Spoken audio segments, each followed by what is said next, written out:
হাইকোর্টের নির্দেশ মতো সোমবার মধ্যরাতে চূড়ান্ত সাপ্লিমেন্টারি তালিকা প্রকাশ করেছে নির্বাচন কমিশন। কমিশন সূত্রে খবর, অ্যাডজুডিকেশন বা বিচারাধীন তালিকায় থাকা 60 লক্ষ ভোটারের নিষ্পত্তি কাজ শেষ হয়েছে। প্রকাশিত তালিকা অনুযায়ী 32,68,129 জন ভোটারকে ফাউন্ড এলিজেবল হিসেবে চিহ্নিত করা হয়েছে, অর্থাৎ তারা ভোটার তালিকায় যুক্ত হয়েছেন। 27,16,393 জনের নাম ডিলিটেড তালিকায় রাখা হয়েছে, যারা ফাউন্ড নট এলিজেবল হিসেবে বিবেচিত। আগে চূড়ান্ত ভোটার তালিকা থেকে বাদ গিয়েছিল 63 লক্ষ ভোটারের নাম। এরপর ধাপে ধাপে সাপ্লিমেন্টারি তালিকা প্রকাশ করে নির্বাচন কমিশন। সব মিলিয়ে চূড়ান্ত তালিকা থেকে বাদ প্রায় 91 লক্ষ ভোটার। নির্বাচন কমিশন সূত্রে জানা গিয়েছে, সবচেয়ে বেশি নাম বাদ গিয়েছে মুর্শিদাবাদ জেলায়। প্রায় 4,55,000 ভোটারকে অযোগ্য বলে চিহ্নিত করা হয়েছে। দ্বিতীয় স্থানে উত্তর 24 পরগনায় বাদ 3,25,000 ভোটার। তৃতীয় স্থানে মালদহ, অযোগ্য ভোটার 2,39,000। চূড়ান্ত সাপ্লিমেন্টারি তালিকায় নাম বাদের পরিসংখ্যানের দিকে নজর রাখব। কোচবিহার থেকে নাম বাদ 1,20,725 জনের। আলিপুরদুয়ার থেকে নাম বাদ গিয়েছে 3,60,078 জনের। জলপাইগুড়ি থেকে নাম বাদ 35,356। দার্জিলিং থেকে নাম বাদ 44,230। কালিম্পং থেকে নাম বাদ 2,407 জনের। উত্তর দিনাজপুর থেকে নাম বাদ 1,76,972 জনের। দক্ষিণ দিনাজপুর থেকে নাম বাদ 76,768 জনের। মালদহ থেকে নাম বাদ 2,39,375 জনের। মুর্শিদাবাদ থেকে নাম বাদ 4,55,137 জনের। নদিয়া থেকে নাম বাদ 2,08,626 জনের। উত্তর 24 পরগনা থেকে নাম বাদ 3,25,666 জনের। দক্ষিণ 24 পরগনা থেকে নাম বাদ 2,22,929 জনের। কলকাতা উত্তর থেকে নাম বাদ 39,164 জনের।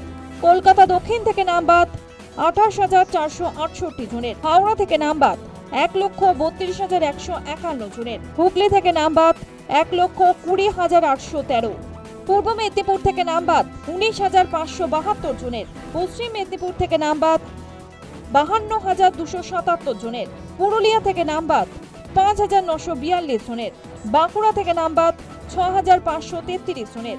পূর্ব বর্ধমান থেকে নাম বাদ 2,09,805 জনের।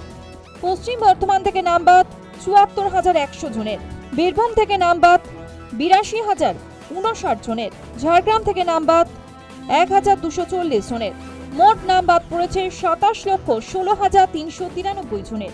মুখ্যমন্ত্রী প্রচার সভা থেকে দাবি করলেন, তিনি সুপ্রিম কোর্টে গিয়ে দাঁড়িয়েছিলেন বলে 60 লক্ষের মধ্যে 32 লক্ষ ভোটারের নাম উঠেছে। বাকিদের ট্রাইব্যুনালের মাধ্যমে নাম তোলার চেষ্টা করবেন।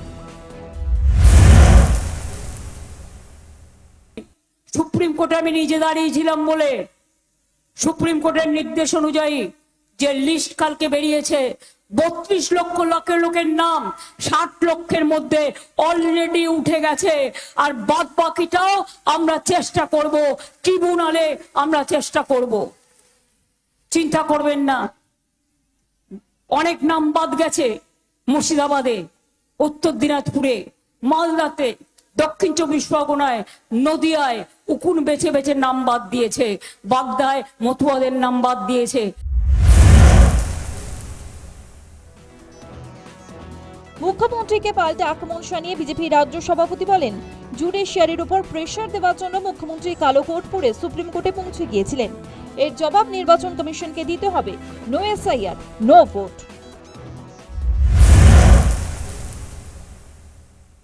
আমাদের ফর্ম 7 যা পুলিশ ছিনতাই করেছিল, যা তৃণমূল আগুন লাগিয়েছিল, যেগুলো কেড়ে নেওয়া হয়েছিল, বিএলওদের ওপরে চাপ সৃষ্টি করে ইয়ারোরা যেগুলো সিস্টেমে আপলোড করেনি, যেভাবে সমাজে প্রতিষ্ঠিত মানুষদের, যে বুথে বিজেপি লিড পায়, মতুয়া পরিবারের, উদ্বাস্তুদের, হিন্দুদের ভোট যেভাবে বাদ দিয়েছে তৃণমূল কংগ্রেস, এবং মুখ্যমন্ত্রী নিজে নজিরবিহীনভাবে জুডিশিয়ারির ওপরে পলিটিক্যাল প্রেশার মাউন্ট করবার জন্য কালো কোট পরে পৌঁছেছিলেন, যার কারণে জটিলতা।